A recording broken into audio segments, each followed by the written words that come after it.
La técnica de diálisis peritoneal utiliza el peritoneo como membrana natural de filtración, evitando así el uso de fístulas o catéteres venosos centrales.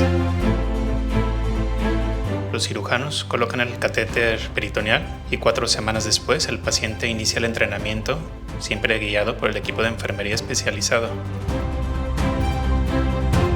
La técnica puede ser manual, en la que el paciente lleva a cabo los intercambios de líquido varias veces al día, o automática, en la que una máquina realiza los intercambios durante la noche, mientras el paciente duerme.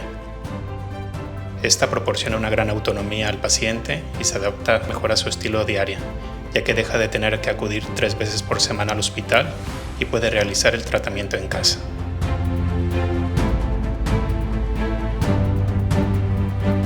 A Menorca són moltes les persones amb malalties renals.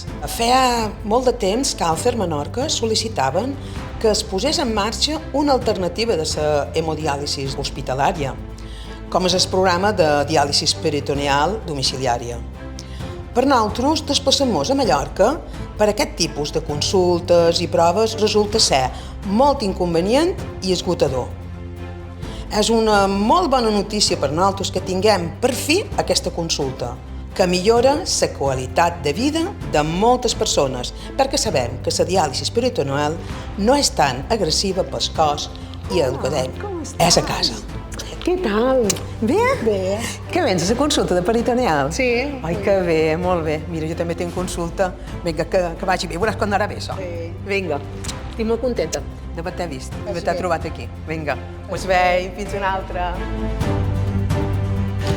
¿Cómo va todo? Bien, Muy bien, ¿cómo te has adaptado a la técnica? bastante fácil, bien. ¿Sí? ¿Es lo que tú creías? Sí. Bien, sin problemas con la máquina, algún problemita. Me han dicho que era un poquito de ruido por la noche, Un pelín. un pelín, pero que te van a hacer algún cambio y a ver si mejora esto.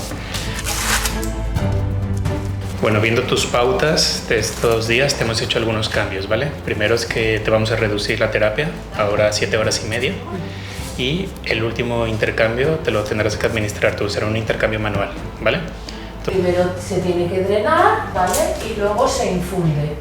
Bueno, nos vemos dentro de 2 semanas, te hacemos analítica, a ver si ya te podemos quitar el catéter de hemodiálisis y que vaya todo bien. ¿Vale? Venga, Bien, nos vemos hasta luego, luego. adiós.